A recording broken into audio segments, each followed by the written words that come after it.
Company के public होने के बाद मुझे 6 करोड़ की सैलरी मिली और मैं आर्थिक रूप से पूरी तरह स्वतंत्र हो गया। मैं घर गया और मजाक में अपने माता पिता से कहा कि मेरी नौकरी चली गई है और अब मैं कुछ समय उनके सहारे अपने होम टाउन में रहना चाहता हूँ। लेकिन मुझे बिल्कुल उम्मीद नहीं थी कि उसी दिन वे अपनी सारी संपत्ति मेरे छोटे भाई के नाम कर देंगे। उन्होंने यहाँ तक कह दिया कि अब वे उसी के साथ रहेंगे और मुझे अपना किराए का घर ढूंढ लेना चाहिए। मेरी गर्लफ्रेंड भी मुझसे ब्रेकअप करने आ गई। मैं मुस्कुराया और सबकी बातें आसानी से मान ली। जहां तक उन 6 करोड़ का सवाल था, मैंने उसका जिक्र तक नहीं किया। मैंने माँ से कहा, माँ, इस बार मैं अचानक इसलिए वापस आया क्योंकि कंपनी ने मुझे नौकरी से निकाल दिया। क्या मैं कुछ दिन यहाँ रह सकता हूँ? माता पिता के चेहरे पर हैरानी देखकर मैं हंसकर बताना चाहता था कि मैं मजाक कर रहा हूँ, लेकिन तभी मैंने देखा कि पिताजी माँ की बांह खींच रहे थे। दोनों ने जबरदस्ती मुस्कुराते हुए कहा, कोई बात नहीं बेटा, थोड़ा आराम करना भी अच्छा है। तुम पहले अपने कमरे में जाकर आराम करो, हमें थोड़ी देर में बाहर कुछ काम से जाना है। ये कहकर वे जल्दी से अपने कमरे में चले गए। मैंने सोचा वे सच में मेरी चिंता कर रहे होंगे। मैं दरवाजा खटखटाकर सच बताने ही वाला था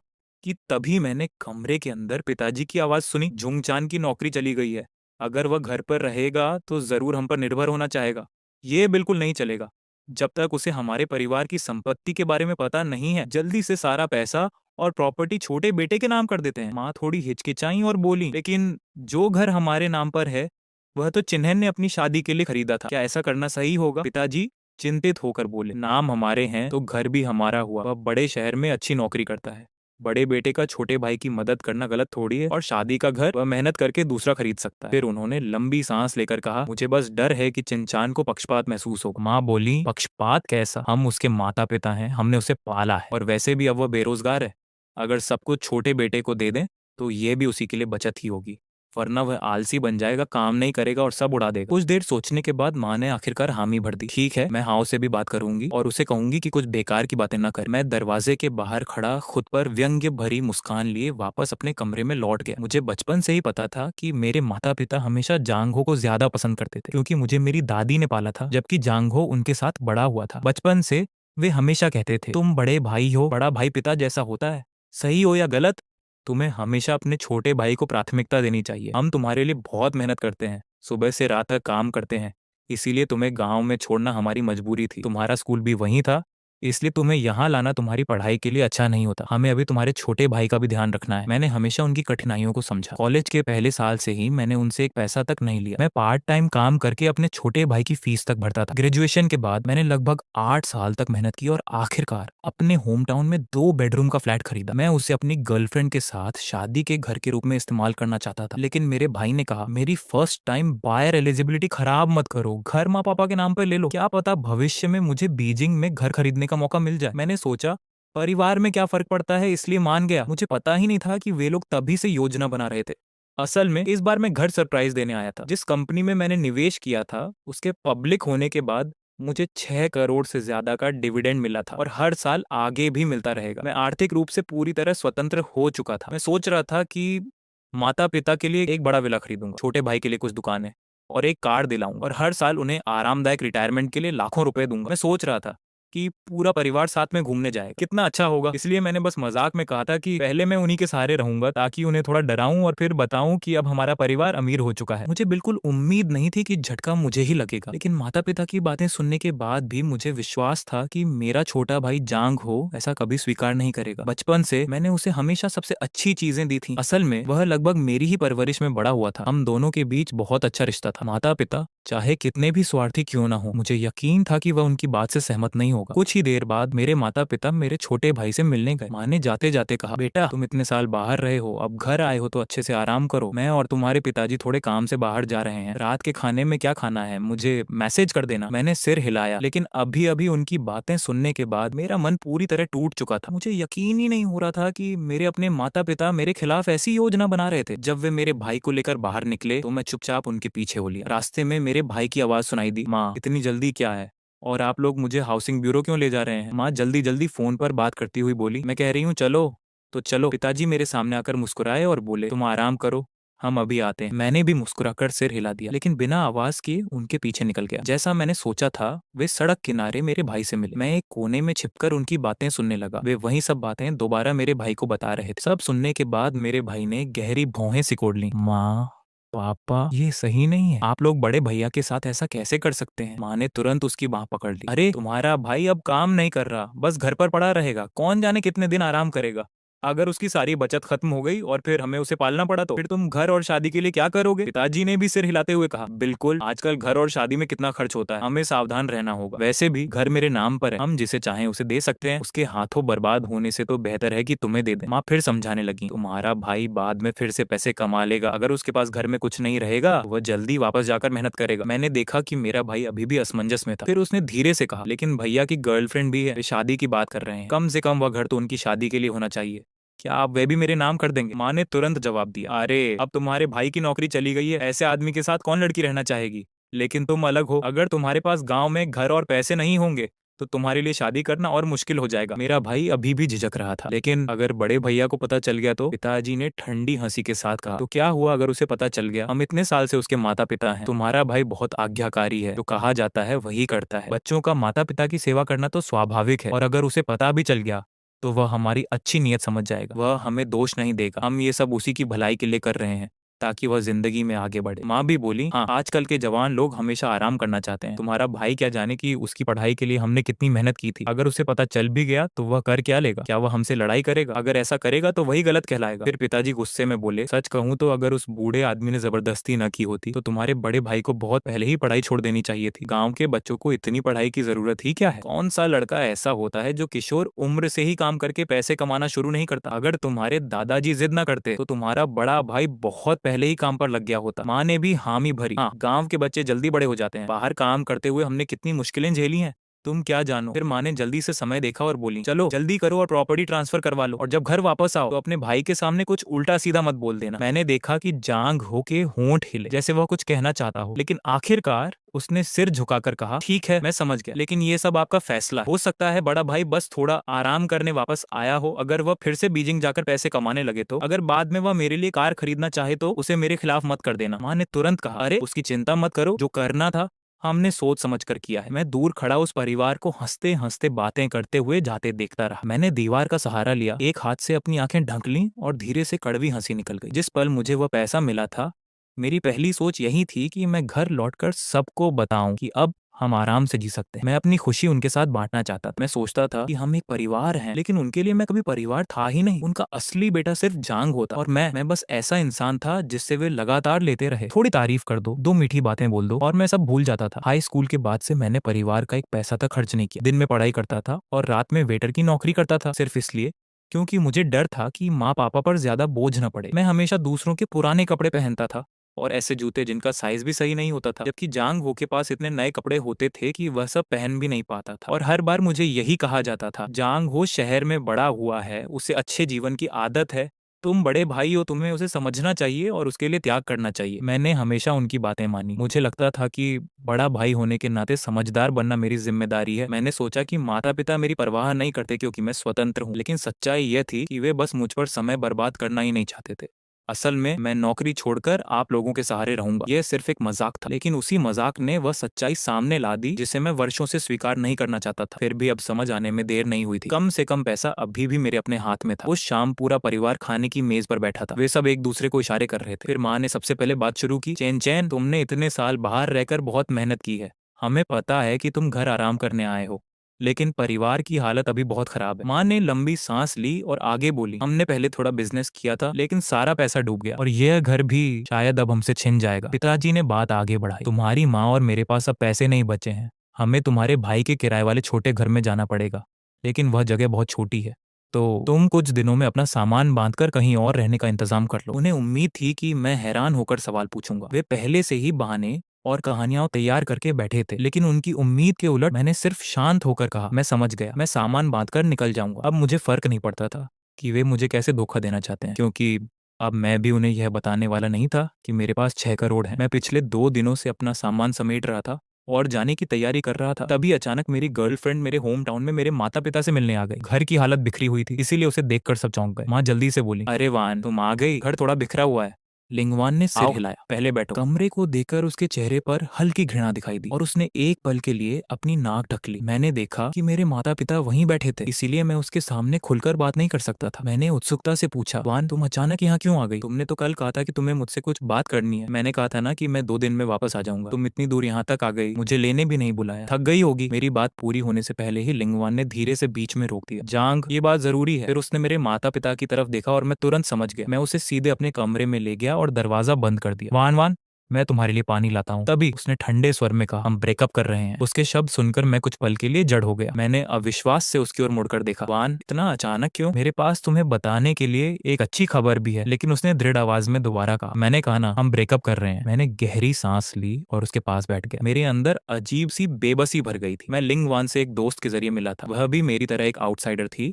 जो बीजिंग में संघर्ष करने आई थी। हम दोनों जानते थे कि हमारी हालत में बीजिंग में बसना बहुत मुश्किल है, इसीलिए हमने सोचा था कि कुछ साल मेहनत करेंगे और फिर किसी छोटे शहर में जाकर बस जाएंगे। 1-2 साल बाद जब थोड़ा पैसा जमा हो जाएगा तब शादी कर लेंगे। मुझे पता था कि उसकी माँ मुझे पसंद नहीं करती, लेकिन मैंने कभी नहीं सोचा था कि वह इतनी अचानक रिश्ता तोड़ देगी। मैं उसे अपनी फाइनेंशियल फ्रीडम के बारे में बताने ही वाला था कि तभी लिंगवान ने अधीर होकर कहा, जांग तुम सच में बहुत निकम्मे हो। बीजिंग में इतने साल काम करने के बाद भी तुम एक घर तक नहीं खरीद पाए। मेरे होंठों तक आए सारे शब्द वहीं रुक गए। मैंने धीमे से कहा, ऐसा नहीं है कि मैं निकम्मा हूँ। बीजिंग में एक घर की कीमत 2 करोड़ से भी ज्यादा है। एक आम नौकरी करने वाला इंसान उसे कैसे खरीद सकता है? तुम भी तो आउटसाइडर हो, तुम्हें समझना चाहिए।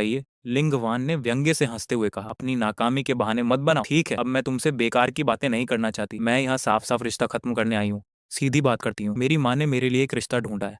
वह लड़का लोकल है और मुझे ठीक लगता है। मैं उसी से शादी करने वाली हूँ। शादी? मुझे अचानक याद आया कि पिछले कुछ समय से वह अक्सर ओवर टाइम का बहाना बनाती थी। तभी मुझे सब समझ आया। मेरे चेहरे पर कड़वी हंसी आ गई। लिंगवान, क्या ये सब सिर्फ पैसों की वजह से है? अगर आज मेरे पास पैसा हो तो, अगर मैं अमीर हो जाऊं तो? वह मेरी ओर मुड़ी और कुछ पल तक चुपचाप मुझे देखती रही। उसी क्षण मुझे एहसास हुआ कि वह अब पहले वाली लड़की नहीं रही। उसकी आंखों में मेरे लिए अब प्यार नहीं था, सिर्फ झुंझलाहट और अधीरता थी। वह बोली, थोड़ा रियलिस्टिक बनो। पैसों के सामने तुम्हारा प्यार बहुत सस्ता है, उसकी कोई कीमत नहीं। और अगर तुम्हारे पास थोड़ा पैसा भी हो जाए तो क्या तुम इस जिंदगी में बीजिंग में घर नहीं खरीद सकते? असल में तुम उन माइग्रेंट वर्कर्स से अलग नहीं हो। फिर उसने ठंडे स्वर में कहा, मुझे दोष मत दो, मैं बस साफ साफ रिश्ता खत्म कर रही हूँ।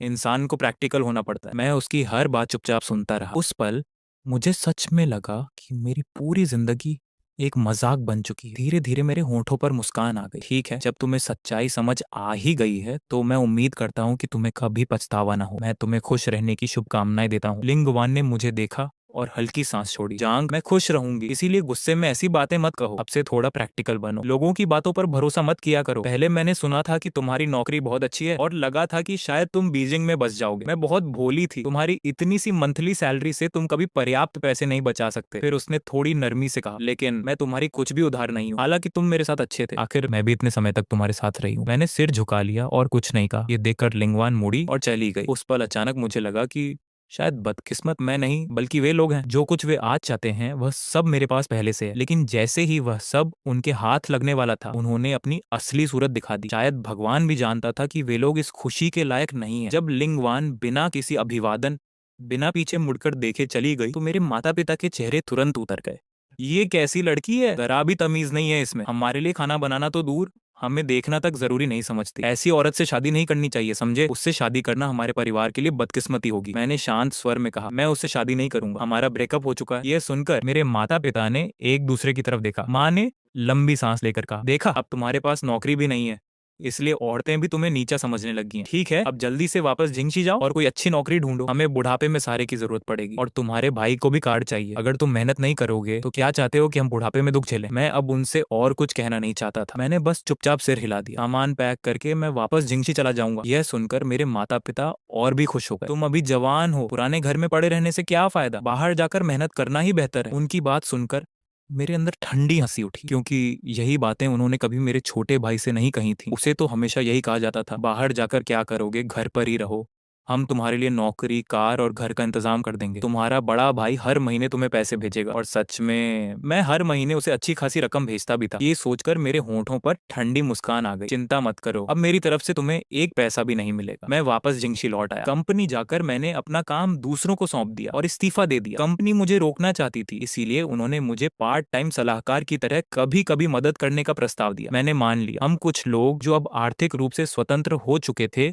साथ में डिनर करने गए। माहौल काफी अच्छा था। बाद में किसी ने मजाक मजाक में कहा, क्यों ना हम मिलकर कोई छोटा बिजनेस शुरू करें, वैसे भी अब हम रिस्क उठा सकते हैं। मुझे भी कोई आपत्ति नहीं थी। जिस दिन मैंने निवेश करने के लिए हामी भरी, उस दिन हमारी बातचीत बहुत अच्छी रही। लेकिन जब मैं रात को घर लौटा तो पूरा घर बर्बाद हो चुका था। घर पूरी तरह उलट पुलट दिया गया था। लिविंग रूम का सोफा दरवाजे तक खींचा हुआ था। कॉफी टेबल उलटी पड़ी थी। कांच के टुकड़े पूरे फर्श पर फैले हुए थे। दीवारों पर लगी सजावटी पेंटिंग्स तक गायब थी। बेडरूम की अलमारी पूरी तरह खंगाली जा चुकी थी। कपड़े हर तरफ बिखरे पड़े थे। बिस्तर की चादरें तक जमीन पर फेंकी हुई थी। स्टडी रूम की बुकशेल्फ गिर चुकी थी। किताबें और दस्तावेज पूरे कमरे में फैले हुए थे। यहाँ तक कि बाथरूम का सामान और किचन के बर्तन भी गायब थे। पर्दों की रॉड तक तोड़ दी गई थी और पर्दे फाड़कर नीचे फेंक दिए गए थे। पूरा घर ऐसा लग रहा था जैसे किसी ने पूरी तरह लूट लिया हो। जीवन का एक भी निशान बाकी नहीं छोड़ा गया था। दरवाजे पर खड़े खड़े मेरा सारा नशा उतर गया। मुझे ऐसा लगा जैसे मेरा खून जम गया हो। कुछ सेकंड बाद मुझे होश आया। मैंने दरवाजा बंद किया, फोन निकाला और तुरंत 110 पर पुलिस को कॉल किया। मैंने खुद को शांत रखने की कोशिश करते हुए पता बताया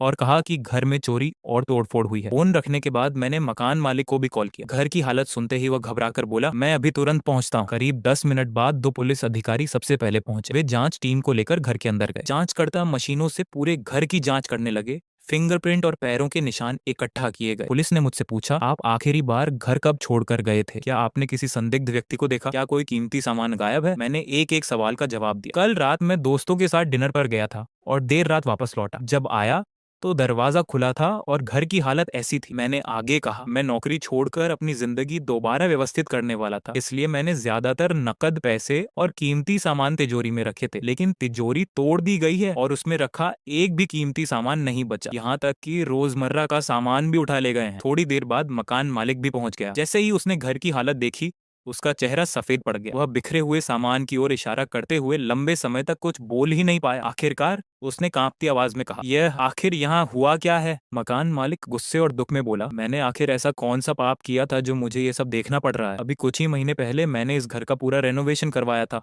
और तुम्हें किराए पर दिया था। मैंने तुरंत माफी मांगी, मैं नुकसान की भरपाई कर दूंगा। तब जाकर उसका चेहरा थोड़ा नरम पड़ा। वह एक तरफ खड़ा होकर पुलिस की जांच में सहयोग करने लगा। करीब आधे घंटे तक पुलिस ने दरवाजे के हैंडल, कॉफी टेबल और कई जगहों से सबूत इकट्ठा किया। कमरों में बहुत कुछ नहीं मिला, लेकिन कुछ संदिग्ध फिंगरप्रिंट्स जरूर मिले। पुलिस अधिकारियों ने कहा कि वे बिल्डिंग की सीसीटीवी फुटेज चेक करेंगे और जल्द से जल्द संदिग्धों की पहचान करने की कोशिश करेंगे। उन्होंने मुझे चोरी हुए सामान की सूची देने को कहा और फिर चले गए। पुलिस के जाने के बाद मैं और मकान मालिक मिलकर घर थोड़ा समेटने लगे। हर तरफ फैली बर्बादी को देखकर मकान मालिक टूटे हुए कांच उठाते हुए लगातार शिकायत कर रहा था। मैंने जिंदगी में कभी ऐसा मामला नहीं देखा। मेरा मन भी घुट रहा था। मुझे हमेशा लग रहा था कि कुछ अजीब है। मैंने कभी किसी का इतना बुरा नहीं किया था कि कोई सिर्फ बदले के लिए मेरे घर को पूरी तरह खाली कर दे। यहाँ तक कि अलमारियों में रखी रोजमर्रा की चीजें भी उठा ले जाना सच में बेहद अजीब था। अगली सुबह पुलिस स्टेशन से एक अधिकारी का फोन आया। उसने बताया, हमने बिल्डिंग की सीसीटीवी फुटेज देख ली है। कल दोपहर एक आदमी और 2 महिलाएं आपकी चाबी से घर में दाखिल हुए थे। वे कई बड़े बड़े बॉक्स बाहर ले गए और बाद में गाड़ी में भरकर ले गए। फिर अधिकारी ने कहा, फेशियल रिकॉग्निशन से हमने एक महिला की पहचान कर ली है। बाकी 2 लोग शायद किसी मूविंग कंपनी के कर्मचारी थे जिन्हें उसने हायर किया था। मैं कुछ पल के लिए स्तब्ध रह गया। फिर गुस्से में हंसी निकल गई। लिंगवान, तुम इतनी छोटी सोच की निकली। ब्रेकअप के बाद उसने सच में ऐसा काम किया था। उसने मेरी समझ ही बदल दी कि इंसान कितना नीचे गिर सकता है। पुलिस ने मुझसे पूछा, आप इस मामले को कैसे हैंडल करना चाहते हैं? मैंने कहा, घर मकान मालिक का है और ज्यादातर सामान भी उसी का था। फैसला वही करेंगे। मैंने फोन मकान मालिक को दे दिया। जैसे ही मकान मालिक को पता चला कि यह सब मेरी एक्स गर्लफ्रेंड ने किया है, वह आगबबूला हो गया। उसने तुरंत कहा, इस मामले में कानूनी कार्रवाई होगी। उसे हर नुकसान की भरपाई करनी पड़ेगी और उसके खिलाफ केस भी दर्ज होगा। मैंने सब कुछ मकान मालिक पर छोड़ दिया। फोन रखने के बाद मुझे सिर्फ थकान महसूस हुई। मैं आखिर ऐसी लड़की से प्यार कैसे कर बैठा? मैंने कुछ जरूरी सामान पैक किया, पास के एक होटल में कमरा लिया और वहीं रहने लगा। सोचा, जब तक मामला शांत नहीं होता वहीं रहूंगा और बाद में नया घर ढूंढ लूंगा। अगले दिन मैं होटल में सो रहा था। पूरी रात की भागदौड़ और तनाव की वजह से मुझे नींद ही नहीं मिली थी। तभी अचानक मेरा फोन लगातार बजने लगा। शांत कमरे में रिंगटोन बहुत तेज और चुभने वाली लग रही थी। मैंने आंखें बंद रखते हुए फोन उठाया और भारी आवाज में पूछा, कौन? दूसरी तरफ से लिंगवान की हिस्टेरिकल चीख सुनाई दी, जुचान, क्या तुम पैसों के लिए इतने बेताब हो गए हो? तुमने सच में पुलिस बुला ली? उसकी तेज और चीखती हुई आवाजें सुनकर मेरी भौहें सिकुड़ गईं। ऐसा लग रहा था जैसे कांच पर नाखून रगड़े जा रहे हो। मैंने तुरंत फोन थोड़ा दूर कर लिया, स्क्रीन पर देखा, सच में लिंगवान का ही नंबर था। मेरे अंदर का गुस्सा तुरंत भड़क उठा। मैंने ठंडी हंसी के साथ कहा, लिंगवान, मुझे सच में शक है कि तुम्हारे पास दिमाग है भी या नहीं। यह घर मकान मालिक का है और अंदर रखा ज्यादातर सामान भी उसी का था। तुमने अपनी मनमानी करके पूरे घर का कबाड़ा बना दिया। बेशक उन्होंने पुलिस बुला ली। मैं बिस्तर से टिककर बैठ गया। मेरी आवाज बर्फ जैसी ठंडी थी और उसमें गहरा व्यंग्य भरा था। मुझे उसकी हरकत अब बेहद हास्यास्पद लग रही थी। लेकिन लिंगवान चीखते हुए बोली, क्या मतलब मकान मालिक का? वो सारी चीजें मेरी थी जब मैं तुम्हारे साथ रहती थी। मैंने खुद वो लिस्ट बनाई थी। जो पर्दे मैंने तुमसे खरीदवाए, जो बेडिंग चुनी और किचन का सामान, सब मैंने चुना था। अब जब हमारा ब्रेकअप हो गया है तो अपनी चीजें ले जाने में क्या गलत है? फिर वह गुस्से से बोली, तुमने पुलिस क्यों बुला ली? तुरंत कंप्लेंट वापस लो वरना मैं तुम्हें नहीं छोड़ूंगी। उसकी बातें सुनकर मेरा खून खौल उठा। चाहे उसने सामान चुना था लेकिन पैसे तो सारे मैंने दिए थे और असल में वे चीजें मकान मालिक की ही थी। फिर भी वह बेहिचक उन्हें अपना बता रही थी। सच में इतनी बेशर्मी मैंने कभी नहीं देखी थी। मैंने ठंडे स्वर में कहा, ठीक है, जाकर यही सब पुलिस को भी समझा देना। देखते हैं वे तुम्हारी इस बेवकूफी भरी दलील पर कितना भरोसा करते हैं। मैंने ठंडी हंसी के साथ फोन काट दिया। अब मैं उससे एक शब्द भी और बर्बाद नहीं करना चाहता था। मैंने तुरंत उसका नंबर ब्लॉक कर दिया और वी चैट समेत हर कॉन्टैक्ट मेथड से उसे डिलीट कर दिया। लिंगवान से जुड़ी सारी फोटोज और चैट रिकॉर्ड्स भी मिटा दिए। मुझे लगा कि उसके जैसी इंसान से जुड़े रहना सिर्फ खुद को और गिराना है। उसे ब्लॉक करने के बाद मैं फिर से सोने की कोशिश करने लगा लेकिन करवटें बदलता रहा। नींद बिल्कुल नहीं आ रही थी। मेरा दिमाग पूरी तरह उलझ चुका था। घर लौटकर माता पिता से मजाक करना, फिर उनकी असली सच्चाई जानना, भाई का रवैया, लिंगवान का ब्रेकअप और फिर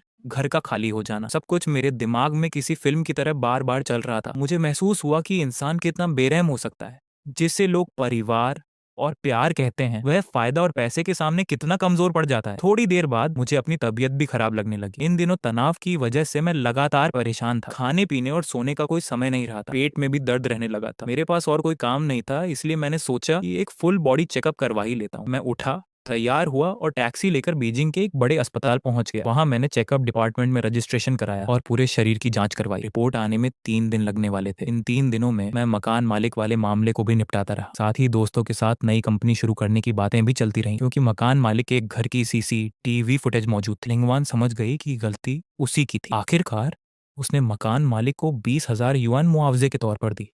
तब जाकर वह मामला खत्म हुआ। बाद में मुझे पता चला कि इस घटना की वजह से उसका अपने लोकल बॉयफ्रेंड से भी बड़ा झगड़ा हो गया। उसका बॉयफ्रेंड कह रहा था कि लिंगवान ने हद कर दी और उसने बिना दिमाग लगाए सब बर्बाद कर दिया। ये सुनकर मुझे भीतर से संतोष मिला। उसने खुद अपने लिए ये सब किया है। 3 दिन बाद मैं अस्पताल अपनी रिपोर्ट लेने गया। रिपोर्ट पढ़ते ही मैं कुछ पल के लिए स्तब्ध रह गया। मेरी आंतों में कई पॉलिप्स पाए गए थे। हालांकि डॉक्टर ने कहा कि वे अभी बेनिन यानी गैर खतरनाक थे लेकिन भविष्य में कैंसर बनने का खतरा था। इसलिए डॉक्टर ने जल्द से जल्द मिनिमली इन्वेसिव सर्जरी कराने की सलाह दी। डॉक्टर ने यह भी कहा, अपने खान पान और इमोशंस का ध्यान रखिए, ज्यादा तनाव मत लीजिए, गुस्सा कम कीजिए और खुद को ओवरवर्क मत कीजिए। मैं रिपोर्ट हाथ में लेकर अस्पताल से बाहर निकल आया। सड़क पर भीड़ को देखते हुए अचानक मेरे मन में एक विचार आया। एक ऐसा विचार जिससे वे लोग जिन्होंने मेरे खिलाफ साजिश रची थी उसकी कीमत चुकाई। क्योंकि वे लोग पैसों को ही सबसे ऊपर रखते हैं और मुझे सिर्फ बोझ समझते हैं, तो क्यों ना मैं दिखाऊं कि मेरी हालत बहुत खराब है। मैं देखना चाहता था कि वे लोग कितने स्वार्थी हो सकते हैं और मैं अपने मन में बची आखिरी उम्मीद भी खत्म करना चाहता था। सबसे पहले मैं फार्मेसी गया और सर्दी, दर्द और पेट की दवाइयां खरीदी। फिर अस्पताल से गैस्ट्रो इंटेस्टिनल मेडिसिन ली और जानबूझकर बॉटल्स के लेबल्स फाड़ दिए। उसके बाद मैंने एक डिजाइनर दोस्त से फेक मेडिकल रिपोर्ट बनवाई। उस रिपोर्ट में लिखा था कोलन कैंसर मिड स्टेज और तुरंत सर्जरी की जरूरत बताई गई थी। सर्जरी का खर्च लगभग 3 लाख UN बताया गया था। सब तैयार होने के बाद मैंने लगातार कई रातें जाकर बिताई ताकि मेरा चेहरा पीला और कमजोर दिखे। मेरी आंखें धंस गईं, चेहरा मुरझा गया और मैं सच में बीमार लगने लगा। 1 महीने बाद सारी तैयारी पूरी हो गई। मैं कार चलाकर अपने होम टाउन वापस गया और सीधे अपने भाई जांघा के किराए वाले अपार्टमेंट पहुंचा। वह एक पुरानी बिल्डिंग थी। 6ठी मंजिल पर कमरा था और वहां लिफ्ट भी नहीं थी। गलियारे में हर तरफ सामान भरा पड़ा था और सीलन की बदबू आ रही थी। मैंने दरवाजा खोला। घर बेहद छोटा और भरा हुआ था। 60 वर्ग मीटर से भी कम जगह में 3 बिस्तर ठूंस दिए गए थे। लिविंग रूम हर तरह के कबाड़ से भरा। चलने तक की जगह मुश्किल से बची थी, सिर्फ इसलिए कि वे चाहते थे मैं भाई के लिए कार खरीदूं। मेरे माता पिता सच में ऐसी टूटी फूटी जगह में रहने को तैयार हो गए थे। यह देखकर मुझे अजीब सी हंसी आई। मैं अंदर गया। माता पिता और जांघा मेज के चारों ओर बैठकर खाना खा रहे थे। मुझे देखते ही तीनों चौंक गए। उनके चेहरों पर एक पल के लिए घबराहट उभरी, लेकिन फिर वे तुरंत सामान्य बनने लगे। माँ ने चॉपस्टिक नीचे रखी और बनावटी चिंता के साथ पूछा, चेन चेन, तुम वापस क्यों आ गए? तुमने तो कहा था कि झिंगशी जाकर नौकरी ढूंढोगे। मैंने कोई जवाब नहीं दिया। मैं लड़खड़ाते हुए आगे बढ़ा। मेरे हाथ मेज को कसकर पकड़े हुए थे, उंगलियां कांप रही थीं। मेरा चेहरा पीला था और होंठ सूखे हुए थे। फिर अचानक मेरी आवाज भर्रा गई। मैं रोने जैसा अभिनय करते हुए बोला, माँ पापा मैं बीमार हूँ। कंपनी ने मुझे ले ऑफ्स की वजह से नहीं निकाला था। असल वजह यही थी। मैंने आपको सच नहीं बताया क्योंकि मुझे डर था कि आप लोग चिंता करेंगे। इतना कहकर मैंने बैग से नकली मेडिकल रिपोर्ट निकाली और मेज पर रख दी। मेरा सिर झुका हुआ था, कंधे कांप रहे थे। मैं बेहद दयनीय दिख रहा था। जैसे ही मेरे माता पिता की नजर उस रिपोर्ट पर पड़ी, उनके चेहरे अनियंत्रित रूप से बदल गए। उनकी आंखों में एक पल के लिए घबराहट और घृणा दोनों चमक उठे। फिर उन्होंने एक दूसरे की तरफ देखा। तभी मेरे पिता ने सूखी सी हंसी हंसी। उनकी आवाज में जरा भी चिंता नहीं थी, सिर्फ औपचारिकता थी। चैन चैन, ऐसी बातें मत करो, तुम बिल्कुल ठीक दिख रहे हो। तुम्हें इतनी बड़ी बीमारी कैसे हो सकती है? अस्पताल वालों से जरूर गलती हुई होगी। माँ ने भी तुरंत उनका साथ दिया। हाँ, जरूर रिपोर्ट गलत होगी। तुम अभी इतने जवान हो, इतने स्वस्थ हो, तुम्हें कोई गंभीर बीमारी कैसे हो सकती है? मैंने धीरे से सिर उठाया। मेरी आंखें लाल थी, आवाज भर्रा रही थी। आंखों में आंसू लिए मैंने धीमे स्वर में कहा, इस साल जब मैंने फुल बॉडी चेकअप कराया तब पता चला कि मुझे कोलन कैंसर है, लेकिन अभी आखिरी स्टेज नहीं है। अच्छी बात यह है कि बीमारी जल्दी पकड़ में आ गई, इसका इलाज हो सकता है। मैं जानबूझकर थोड़ा रुका। चेहरे पर हल्की सी उम्मीद दिखाते हुए मैंने उनकी तरफ देखा। माँ पापा, मुझे पता है कि घर की हालत अभी अच्छी नहीं है और आप लोगों के लिए भी सब आसान नहीं है, लेकिन पहले जो मेरा घर था ना, जिसे मैंने शादी के लिए तैयार किया था, उसकी कीमत कम से कम 3 लाख युआन तो होगी।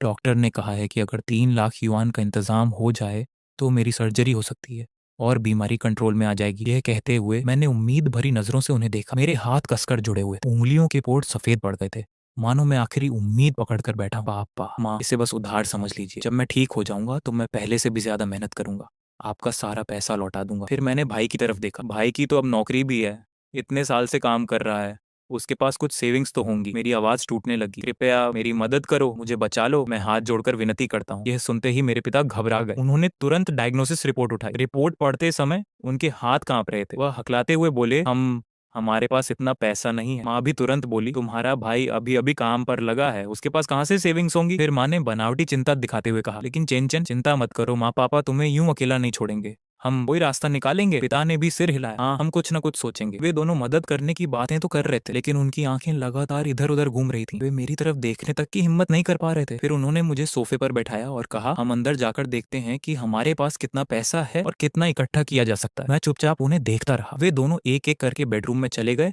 और दरवाजा बंद कर लिया। मेरे होंठों के कोने पर ठंडी मुस्कान उभरी। मैं धीरे से उठा और दबे पांव बालकनी के पास चला गया। बेडरूम की खिड़की पूरी तरह बंद नहीं थी, एक छोटा सा गैप खुला रह गया था। अंदर की आवाजें साफ सुनाई दे रही थी।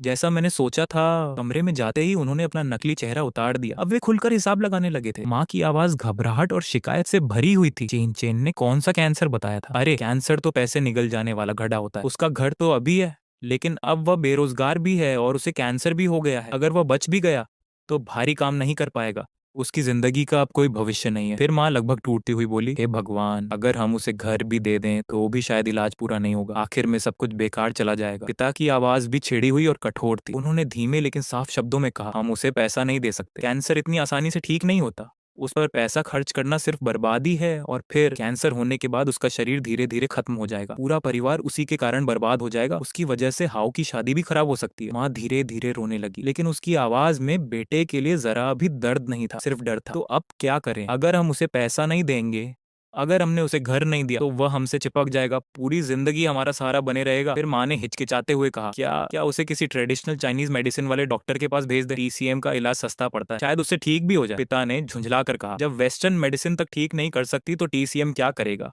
उस पर पैसा खर्च करने का कोई मतलब नहीं है, कोई तरीका सोचो, उसे कहीं इलाज के लिए भेज दो। सबसे अच्छा यही होगा कि वह खुद अपना रास्ता ढूंढे, ताकि परिवार पर बोझ न बने। फिर उन्होंने ठंडी आवाज में आखिरी बात कही, वैसे भी बचपन से वह अपने दादा दादी के साथ पला है, हमसे उसका इतना लगाव भी कहाँ है। उनकी यह बात सुनते ही मेरा दिल पूरी तरह ठंडा पड़ गया। ऐसा लगा जैसे किसी ने मुझे बर्फ के तहखाने में फेंक दिया हो। सिर से लेकर पैर तक मैं जम गया। तो ये सच था, उनके दिल में मैं हमेशा से सिर्फ एक आउटसाइडर था, एक ऐसा बोझ जिसे कभी भी छोड़ा जा सकता। जब मैं बीमार पड़ा तो उन्होंने मेरी मदद करने के बारे में सोचना तो दूर, मुझे घर से बाहर धकेलने की योजना बनानी शुरू कर दी। वे चाहते थे कि मैं कहीं बाहर जाकर अकेले संघर्ष करूं, ताकि मैं उन पर बोझ न बन। कुछ देर तक माँ चुप रही, फिर उसने भारी सांस लेकर कहा, अब और कोई रास्ता नहीं है। कुछ महीने पहले तुम्हारे पापा की टांग में चोट लगी थी, उस अस्पताल के खर्च में भी बहुत पैसा चला गया। अब घर में कोई बचत नहीं बची है, उसके कैंसर के इलाज के लिए पैसा कहाँ से आएगा? फिर वह ठंडी आवाज में बोली, उसे गाँव में ही किसी छोटे डॉक्टर को दिखा देंगे, जितना हो सकेगा जैसे तैसे जी लेगा। पिता छिड़कर बोले, लेकिन ये कैंसर है, उसमें कितना पैसा लगेगा पता है? हमारे बस की बात नहीं है। फिर अचानक वह गुस्से में बड़बड़ाने लगे, और मेरी टांग का मत याद दिलाओ, सब उस बूढ़े की गलती है, उसे बेवजह दखल देने की आदत है, जबरदस्ती खेत में काम करवाया, तभी मेरी टांग खराब हुई। अब गांव में कोई काम भी नहीं बचा, फिर भी बार बार फोन करके पूछता रहता है कि मेरी टांग ठीक हुई या नहीं, और क्या मुझे वापस जाकर मदद करनी चाहिए? उन्होंने झुंझलाकर कहा, मुझे उसकी किसी बात की परवाह नहीं, इतना बूढ़ा हो गया है कि अपना घर तक नहीं संभाल सकता, फिर भी दूसरों के मामलों में दखल देता है। ये सुनकर मैं पूरी तरह सन्न रह गया, मेरा खून जैसे जम गया हो। दादाजी की तबीयत खराब थी और उन्होंने मुझे इसके बारे में बताया तक नहीं। उन्होंने उन्हें गाँव में अकेला छोड़ दिया था, यहाँ तक कि जब दादाजी के सिर में चोट लगी थी तब भी उन्होंने परवाह नहीं की, उल्टा उनके बारे में ऐसी घटिया बातें कर रहे थे। ये लोग आखिर हैं कौन? कोई इतना निर्दयी कैसे हो सकता है? दादाजी ने ही मुझे बचपन से पाला था, उन्होंने अपने बच्चों के लिए भी पूरी जिंदगी खपा दी थी, फिर भी ये लोग इतने निष्ठुर, इतने एहसान फरामोश कैसे हो सकते हैं? मैं बालकनी में खड़ा कांप रहा था, गुस्से से मेरे दांत भींचे हुए थे, मेरे हाथ रेलिंग को इतनी जोर से पकड़े हुए थे कि उंगलियों के पोर सफेद पड़ गए, नाखून हथेलियों में ढस गए थे, मुंह में खून का स्वाद फैल गया। तब जाकर मुझे एहसास हुआ मैं अभी तक उन्हें ठीक से जान ही नहीं पाया था। उनकी स्वार्थपरता और निर्दयता मेरी कल्पना से कहीं ज्यादा गहरी थी। अब ये सब यहीं खत्म होगा, मैं उन्हें दोबारा कोई मौका नहीं दूंगा, अब मैं उन पर कभी दया नहीं करूंगा। शाम को जांघा काम से वापस आया, जैसे ही उसने दरवाजा खोला उसकी नजर मुझ पर पड़ी। मैं सोफे पर बैठा था, चेहरा पीला था और शरीर बिल्कुल निढाल लग रहा था। मुझे देखकर वह भी चौंक गया। उसने सहज स्वर में पूछा, भैया आप वापस कब आए और आपकी हालत इतनी खराब क्यों लग रही है? माता पिता को उम्मीद नहीं थी कि मैं अभी भी बाहर बैठा रहूंगा। उन्हें लगा था कि मैंने उनकी बातें नहीं सुनी होंगी। वे तुरंत जांघा को पकड़कर मास्टर बेडरूम में ले गए और दरवाजा बंद कर लिया। फिर उन्होंने उसे सब कुछ विस्तार से बताया, मेरी बीमारी, मेरा कैंसर, इलाज के लिए घर वापस लेने की बात और मुझे किसी तरह हटाने की उनकी योजना। मैं बालकनी में खड़ा सब सुन रहा था। कमरे के अंदर से जांघा की आवाज आई। उसकी आवाज में हल्की झिझक थी, लेकिन भैया तो अभी ठीक लग रहे थे। जब मैं आया था वो लिविंग रूम में बैठे थे, उनकी हालत इतनी गंभीर नहीं लग रही थी। कहीं ये गलत डायग्नोसिस तो नहीं? माँ झुंझलाकर बोली, गलत डायग्नोसिस कैसी? अस्पताल की रिपोर्ट सामने रखी है, वह नकली थोड़ी हो सकती है। फिर उसकी आवाज और बेचैन हो गई। अभी ये सोचने का समय नहीं है कि बीमारी कितनी गंभीर है, जल्दी सोचो कि तुम्हारे भाई को कहीं और कैसे भेजा जाए। फिर कमरे में धीमी आवाजें आने लगी, वे किसी योजना पर चर्चा कर रहे थे।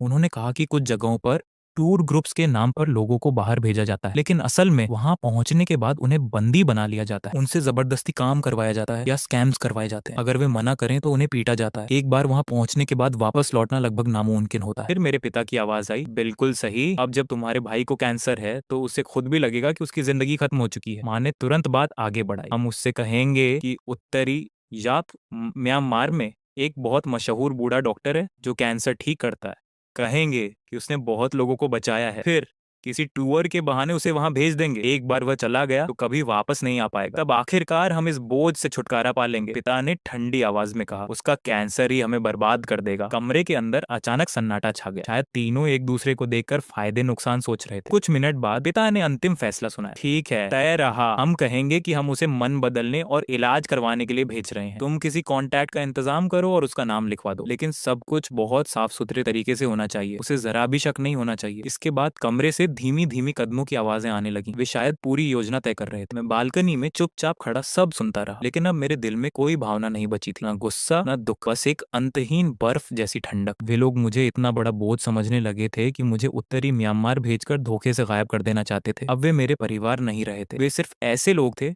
जो मेरे खिलाफ साजिश रच रहे थे। लेकिन अच्छी बात यह थी कि मैं पहले ही उनसे उम्मीद छोड़ चुका था और मैं पहले से तैयार भी था। मैं उनकी योजना कभी सफल नहीं होने दूंगा। मैंने अपना फोन निकाला और वी चैट पर अपने एक पुराने दोस्त को मैसेज भेजा। वह सिक्योरिटी बिजनेस में था और उसके पास कुछ भरोसेमंद लोग भी थे। मैंने उसे लिखा कि मुझे अगले दिन एक नाटक करना है। मैंने उसे एड्रेस भेजा और कहा कि कुछ लोगों को साथ लेकर समय पर पहुंचे। फीस की भी बात कर दी।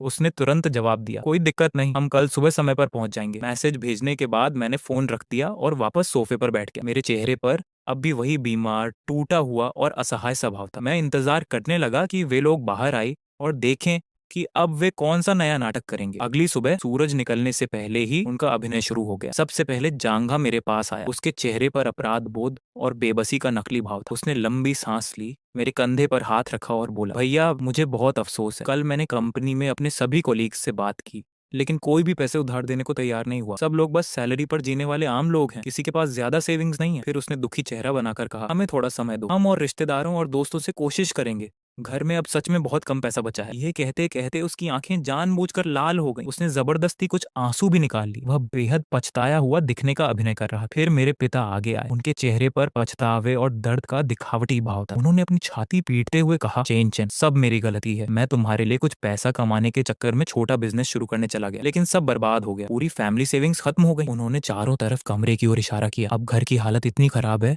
कि ठीक से खाना खाने तक के पैसे नहीं बचे। हम तुम्हारे इलाज के लिए पैसा नहीं जुटा पा रहे। तुम चाहो तो मुझे दोष दो। आखिर में माँ भी मेरे पास आई। उसकी आंखें लाल थीं, जैसे बहुत रोई हो। उसने मेरा हाथ पकड़ते हुए कहा, चैन चैन, चिंता मत करो, हम तुम्हें कभी अकेला नहीं छोड़ेंगे, चाहे हमें सब कुछ बेचना पड़े। हम तुम्हारे इलाज के लिए पैसे जरूर जुटाएंगे। फिर उसने धीरे से कहा, कल रात मैंने और तुम्हारे पापा ने बात की थी। हम सोच रहे हैं कि पहले तुम्हें एक टूर ग्रुप के साथ बाहर भेज दें। इन दिनों बीमारी की वजह से तुम्हारा मन बहुत खराब रहता होगा। थोड़ा घूम लोगे तो मन भी हल्का हो जाएगा और स्वास्थ्य के लिए भी अच्छा रहेगा। वह मुस्कुराने का अभिनय करते हुए बोली, जब तुम वापस आ जाओगे तब हम तुम्हें बड़े अस्पताल में ले जाएंगे, चाहे जितना भी खर्च हो, हम तुम्हारा इलाज करवाएंगे। तीनों एक के बाद एक ऐसा अभिनय कर रहे थे मानो कोई इमोशनल ड्रामा चल रहा हो। आंसू, दर्द, पछतावा, चिंता, सब कुछ इतना सच्चा दिख रहा था कि अगर कोई असली बात न जानता हो तो शायद सच में भावुक हो जाता। लेकिन मैं उनकी असली योजना पहले ही सुन चुका था। उनके नकली चेहरे देखकर अब मुझे सिर्फ घिन महसूस हो रही। मैंने कुछ नहीं कहा, बस सिर झुकाए बैठा रहा, ऐसे अभिनय करते हुए जैसे मैं पूरी तरह टूट चुका हूँ और निराशा में डूबा हूँ। मैं चाहता था कि वे लोग सचमुच यह मान लें कि मैं उनकी बातों में आ गया हूँ। तभी अचानक बाहर से जोर जोर से चिल्लाने की आवाज आने लगी। कोई दरवाजे को पूरी ताकत से पीट रहा था और चीख रहा था, जुनान, चंग चेन, बाहर निकल। ये मत सोच कि गांव भाग आने से कर्ज खत्म हो जाएगा। तू दुनिया के किसी कोने में भी छिप जाए, हम तुझे ढूंढ लेंगे। अभी दरवाजा खोल। इसके बाद दरवाजे पर लगातार जोरदार धमाके होने लगे। दरवाजा इतनी जोर से कांप रहा था मानो अगले ही पल टूट जाएगा। माँ,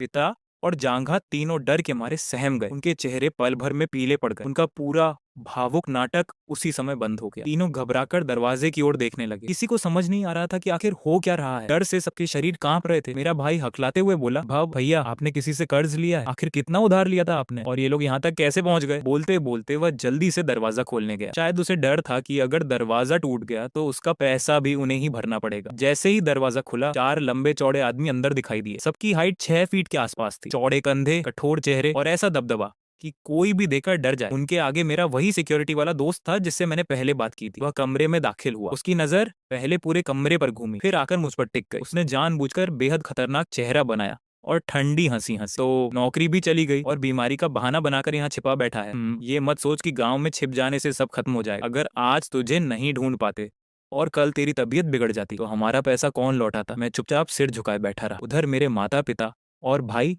इन चारों गुंडानुमा आदमियों को देखकर पूरी तरह डर गए थे। माँ कांपती आवाज में चिल्लाई, हम पुलिस बुलाएंगे। तुम लोग हो कौन? अभी यहाँ से निकल जाओ। मेरा दोस्त धीरे से अपनी उंगलियां चटकाते हुए सोफे पर बैठ गया। फिर उसने डरावनी मुस्कान के साथ कहा, हाँ हाँ, बुलाओ पुलिस, जल्दी बुलाओ। मैं भी देखना चाहता हूँ कि पुलिस आकर क्या करेगी। उसने टेबल पर जोर से हाथ मारा। जंग चैन हमसे पूरे 10 लाख उधार लेकर बैठा है। हमारे पास सबूत भी है। कर्ज तो पुलिस भी मानती है। ये कहते हुए उसने जेब से एक दस्तावेज निकाला और टेबल पर पटक दिया। 10 लाख का आंकड़ा देखते ही माँ, पिता और जांघा तीनों के पैरों तले जमीन खिसक गई। तीनों लड़खड़ाकर पीछे हट गए, सिर्फ टेबल पकड़कर ही खड़े रह पाए। माँ कांपती उंगली से मेरी तरफ इशारा करते हुए चीखी, नालायक बेटे, तूने इतना बड़ा कर्ज कैसे ले लिया? क्या तू पागल हो गया है? क्या तू हमें मारना चाहता है? हमने आखिर तुझे कैसे पाल लिया? पिता भी गुस्से से दहाड़ पड़े, बेवकूफ लड़के, तू बाहर क्या क्या करता फिर रहा था जो इतना कर्ज चढ़ गया? अब हम कैसे झेंगे? पिछले जन्म में कौन सा पाप किया था जो तुझ जैसा बेटा मिला? जांघा भी मुझे घृणा से देखने लगा। भैया, आप तो मुसीबत बन गए हैं। 10 लाख, हमारा परिवार कई जन्मों में भी इतना पैसा नहीं कमा सकता। क्या आप हमें बर्बाद करना चाहते हैं? मैंने डर और बेबसी का अभिनय करते हुए कांपती आवाज में कहा, मैंने जानबूझकर नहीं किया। कुछ पैसे राजधानी में घर की डाउन पेमेंट में लगा दिए थे और कुछ अपनी गर्लफ्रेंड पे खर्च हो गए। फिर घर का डील टूट गया, नौकरी भी चली गई और मैं इस कर्ज में फंस गया। मेरे पास कोई और रास्ता नहीं था। पिता का चेहरा गुस्से से विकृत हो गया। उन्होंने हाथ उठाकर मुझे धक्का देने की कोशिश की, लेकिन मेरा दोस्त तुरंत आगे आ गया और मुझे बचाते हुए बोल रहा है, अरे हमें पता है कि वह बीमार है। अगर तुमने इसे हाथ लगाया और इसकी तबीयत बिगड़ गई तो उसका जिम्मेदार कौन होगा? पिता उसका डरावना चेहरा देखकर वहीं जम गए। उनका उठा हुआ हाथ हवा में ही रुक गया। मेरा दोस्त फिर माँ पिता की तरफ मुड़ा और तिरस्कार से बोला, मैं कोई तमाशा नहीं चाहता। कर्ज चुकाना हर इंसान की जिम्मेदारी है। हमने पता कर लिया है। इसके नाम पर यहाँ एक घर है, वही घर हमें दे दो। 10 लाख का हिसाब बराबर। उसके बाद मामला खत्म, वरना उसने कमरे में चारों तरफ नजर दौड़ाई और हंस पड़ा। हम रोज यहाँ आएंगे, तुम लोगों को चैन से जीने नहीं देंगे। कमरे में मौजूद चारों लंबे चौड़े आदमियों को देखकर पिता इतने डर गए कि उनकी आवाज कांपने लगी। उन्होंने जल्दी जल्दी हाथ हिलाते हुए कहा, ना नहीं, हमारे पास कोई पैसा नहीं है और वो घर उसका नहीं है, वो हमारा है, उसका उससे कोई लेना देना नहीं, हम वो तुम्हें नहीं दे सकते। मेरा दोस्त ठंडी हंसी हंसा। फिर उसने पहले से तैयार किया हुआ माता पिता से संबंध विच्छेद प्रमाण पत्र टेबल पर पटक दिया। उसने एक एक शब्द साफ बोलते हुए कहा, ठीक है, अगर घर नहीं देना चाहते तो इस पर साइन कर दो। इसमें लिखा है कि आज से जंग चेन से तुम्हारा कोई रिश्ता नहीं रहेगा, उसकी जिंदगी और उसके हालात से तुम्हारा कोई संबंध नहीं होगा। फिर हम तुम्हारे बेटे को अपने साथ ले जाएंगे। वह हल्का सा झुका और डरावनी मुस्कान के साथ बोला, बाकी उससे पैसा कैसे निकलवाना है वो हम जानेंगे। बीमार है तो क्या, पैसा निकलवाने के तरीके हमेशा होते हैं। ये सुनते ही मेरे माता पिता और भाई की आंखें चमक उठ, जैसे डूबते इंसान को सहारा मिल गया हो। उनके चेहरों पर राहत और खुशी साफ दिखाई दे रही थी। उन्होंने बिना एक पल गंवाए वो एग्रीमेंट उठा लिया, जल्दी जल्दी अपने नाम साइन किए और फिंगरप्रिंट भी लगा दिए। उनके चेहरे पर जरा सा भी दुख नहीं था, सिर्फ एक भावना थी, आखिरकार इस बोझ से छुटकारा मिल गया। साइन करते ही उन्होंने वह कागज तुरंत मेरे दोस्त को पकड़ा दिया,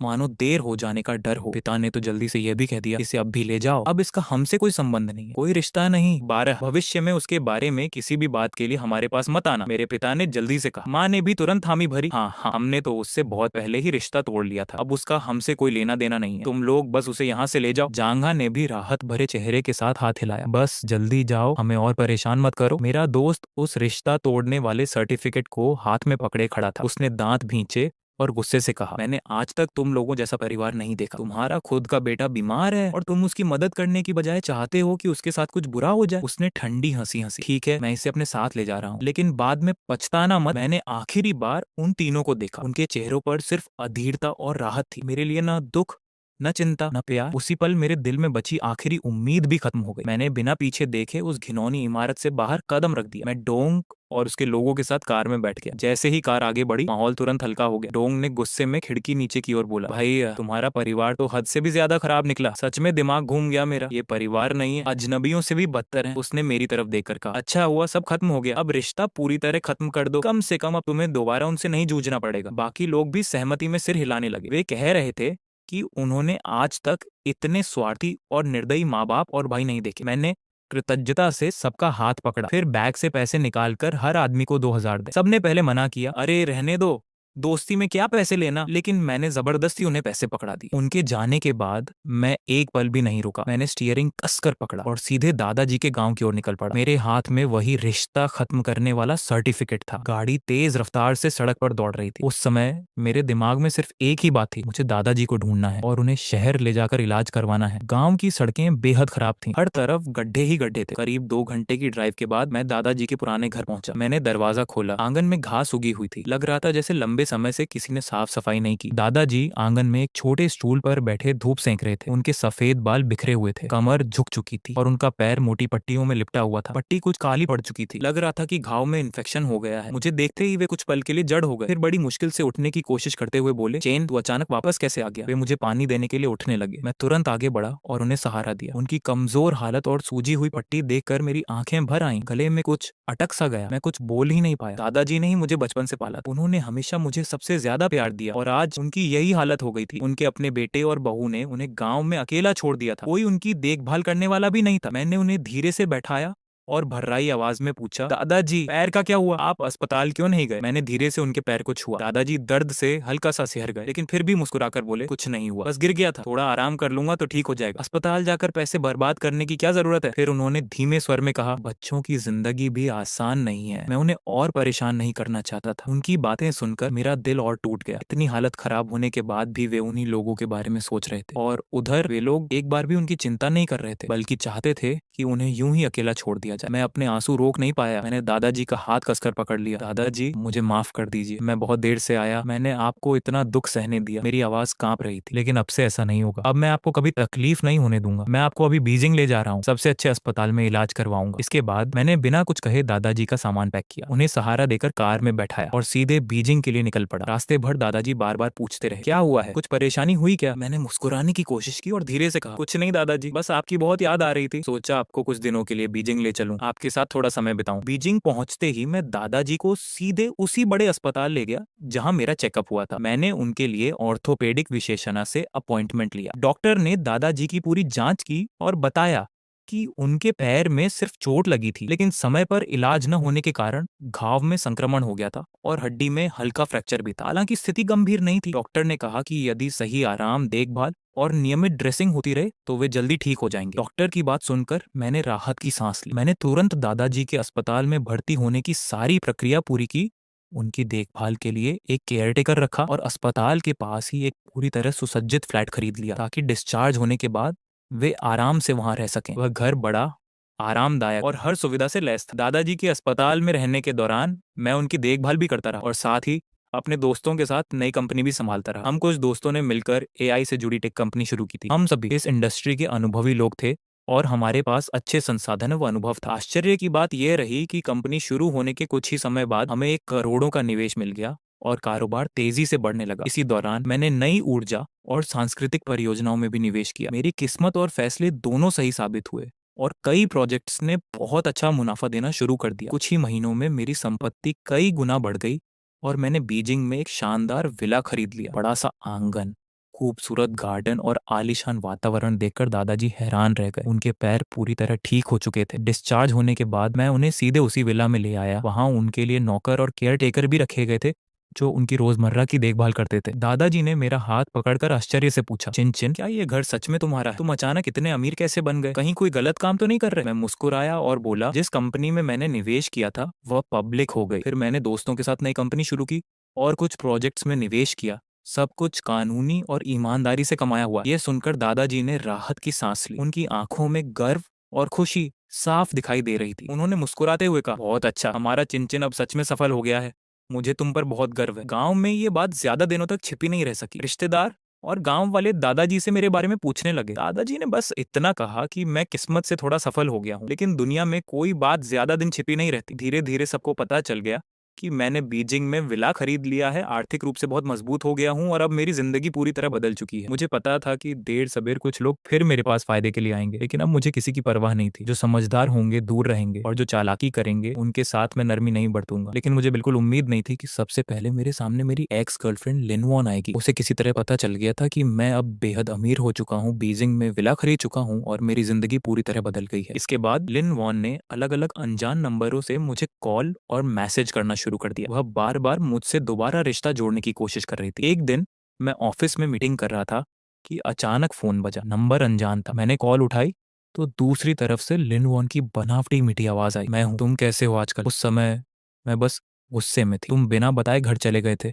इसलिए मैंने थोड़ा नखरा किया था, लेकिन तुमने इतने दिनों से मुझसे संपर्क ही नहीं किया। मैं तुम्हें बहुत मिस करती हूँ। उसकी आवाज सुनते ही मेरे मन में घृणा भर गई। मैंने ठंडे स्वर में कहा, लिनवान, ब्रेकअप तुमने किया था, अब भूलने का नाटक मत करो। हमारे बीच सब खत्म हो चुका है। आगे से मुझे कभी फोन मत करना। कुछ पल के लिए वह चुप रही, फिर दोबारा मासूम बनने लगी। हमारा ब्रेकअप कहाँ हुआ? मैं बस गुस्से में थी। लड़कियां कभी कभी ऐसा करती हैं। उस समय मम्मी ने मुझ पर दबाव डाला था।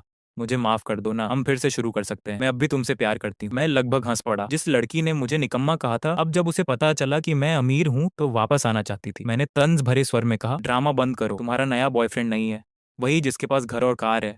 तुम उसी से शादी करने वाली थी ना। अब मुझे परेशान मत करो। मैं फोन काटने ही वाला था कि वह घबरा गई। नहीं, मैंने किसी और को नहीं चुना। वो बस मम्मी का चुना हुआ आदमी था। मैं उससे प्यार नहीं करती। मुझे अब समझ आया कि मैं सिर्फ तुमसे प्यार करती हूँ। प्लीज मुझे माफ कर दो। मैंने ठंडे स्वर में जवाब दिया। तुम्हें पता है, मैं तुम्हें बताना चाहता था कि मेरे पास अब बहुत पैसा है। मुझे 6 करोड़ से ज्यादा डिविडेंड मिले हैं। मैं तुम्हारे लिए घर खरीदना चाहता था, कार लेना चाहता था, ताकि तुम्हें कभी मेहनत ना करनी पड़े। लेकिन तुम्हें लगा मैं बेकार हूँ। अब वापस क्यों आई हो? 6 करोड़। ये सुनते ही वे कुछ सेकंड के लिए बिल्कुल चुप हो गई, फिर अचानक रोने लगी। मैं गलत थी, मुझे इतना लालची नहीं होना चाहिए था। वो आदमी अच्छा नहीं है, उस पर जुए का कर्ज है और वह मेरे साथ बहुत बुरा व्यवहार करता है। मैं उसके साथ खुश नहीं हूँ।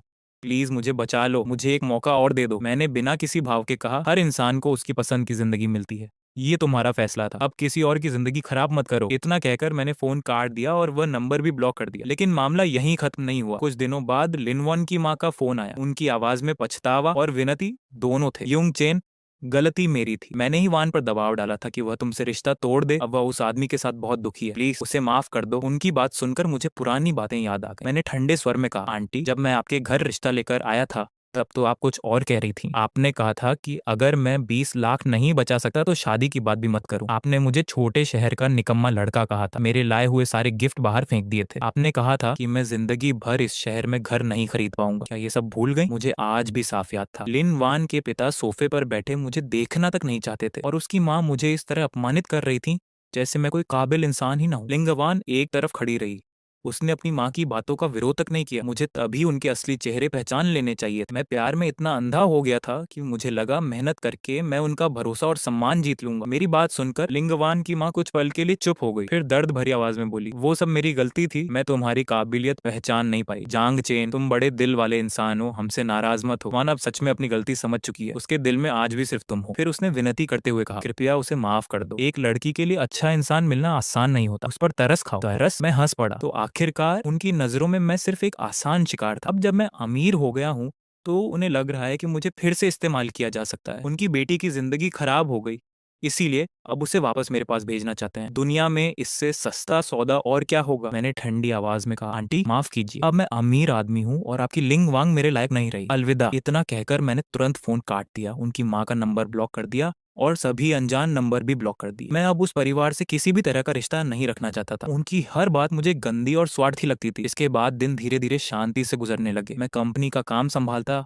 और साथ ही दादाजी के साथ समय बिताता। बिजनेस लगातार बढ़ रहा था, मेरी संपत्ति भी बढ़ती जा रही थी और दादाजी की सेहत भी दिन ब दिन बेहतर हो रही थी। हर दिन दादाजी विला के आंगन में फूल लगाते, पंछी पालते, पड़ोसियों से बातें करते और शाम को चौक में डांस करने चले जाते। उनकी जिंदगी अब आरामदायक और खुशहाल थी। उन्हें इतना खुश देखकर मेरे दिल को बहुत सुकून मिलता था। असल में यही साधारण और शांत जिंदगी तो मैं हमेशा चाहता था। उस दिन मौसम बहुत अच्छा था, धूप खिली हुई थी। मैं और दादाजी विला के आंगन में सब्जियां लगा रहे थे। आंगन के एक खाली हिस्से को मैंने छोटा सा किचन गार्डन बना दिया था, जहाँ हमने हरी सब्जियां, खीरे और टमाटर लगाए थे। दादाजी की पसंद की सारी चीजें। घर में उगी सब्जियां सेहत के लिए भी अच्छी थी और बागवानी करने से शरीर की हल्की फुल्की कसरत भी हो जाती थी। सच कहूं तो पहले मुझे खेती बाड़ी का काम बिल्कुल पसंद नहीं था, लेकिन अब दादाजी के साथ मिट्टी खोदना, बीज बोना और पौधों को पानी देना मुझे अजीब सा सुकून देता था। ऐसा लगता था जैसे मिट्टी से मेरा कोई गहरा रिश्ता। जैसे ही मैं इस मिट्टी को छूता, मेरा दिल पूरी तरह शांत और स्थिर हो जाता। मैं झुककर खीरे की बेलों के लिए सहारा बना रहा था। उसी समय दादाजी अंदर पानी लेने चले गए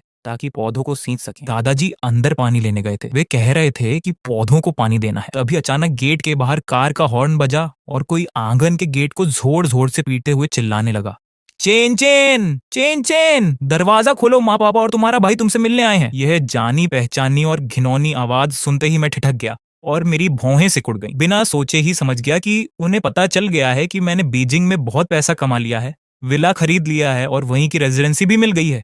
इसीलिए वे खास तौर पर फायदा उठाने चले आए थे। सच में उनकी बेशर्मी की कोई सीमा नहीं थी। मैं खड़ा हुआ, हाथों से मिट्टी झाड़ी, आंगन के गेट तक गया और दरवाजा खोल दिया। दरवाजे पर मेरे माँ बाप और भाई जंघा खड़े थे। सबने नए कपड़े पहन रखे थे और हाथों में सस्ते फल और दूध के पैकेट थे। मुझे देखते ही तीनों ने चापलूसी भरी मुस्कान दे दी। सबसे पहले जंघा बोला और बोलते ही उसने नाराजगी भरे लहजे में मुझे उल्टा दोष देना शुरू कर दिया। भैया, हमें धोखा देकर मजा आया? अपने ही परिवार के साथ चालें चल रहे थे। देखो, अब तो बीजिंग में तुम्हारा इतना बड़ा विला है, इतना बड़ा आंगन, इतना सुंदर घर, और फिर भी तुमने माँ पापा और मुझे अंदर बैठने तक नहीं बुलाया। माँ पापा तुम्हारी वजह से कितने परेशान थे। जैसे ही उन्हें पता चला कि तुम बीजिंग में सफल हो गए हो, वे रातों रात यहाँ चले आए। रास्ता इतना खराब था कि दोनों पूरी तरह थक गए हैं। जंगा का वह हक जताने वाला रवैया देखकर मुझे हैरानी हुई, जैसे कुछ हुआ ही ना हो, जैसे पहले की सारी साजिशें और मुझे उत्तरी म्यांमार भेजने की योजना कभी बनी ही ना हो। मैंने हाथ साफ किए और ठंडी नजर से उसकी ओर देखा। जंगा, भूल गए क्या? तुम लोगों ने तो पहले ही मुझसे रिश्ता तोड़ लिया था। उस कागज पर तुमने खुद साइन किए थे